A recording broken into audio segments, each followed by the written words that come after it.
Frank Wanyama na murunawe Alex Olaba megwikinyitie mbere ya mucirithania Martha Mutuku kumenya itua riria mekuheo thutha kunyitikana na mahitia ma kunyita muini omwe yukiriria kia hinya mwaka muhituku.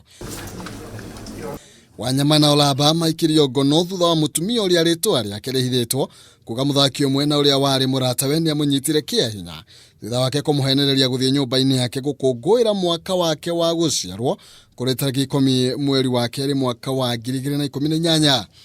Gukirikana muiritu uyu ambire kuheo dawa mbere ya kunyitwo kia hinya mari mwena wa High Rise goko Nairobi giko kiria aririirie na njira nene nenda-ini cia kiriu. The time of the offense happened, the complainant was 24 years of age. The first accused person was 23 years of age, and the second accused person was 22 years of age. In terms of mental capacity, she was much elder to the two of them. She was only 1 year older, and therefore it should not even be hard to be said that she should have guided the act that befell her.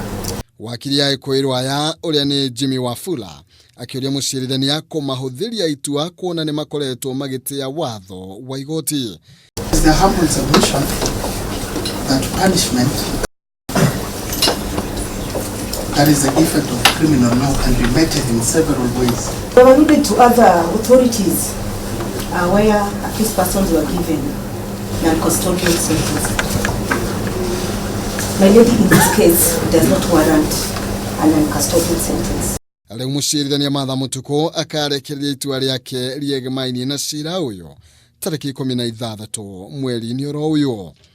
Handũ-inĩ ha Kameme TV, njĩtagwo Maina Kĩhumo.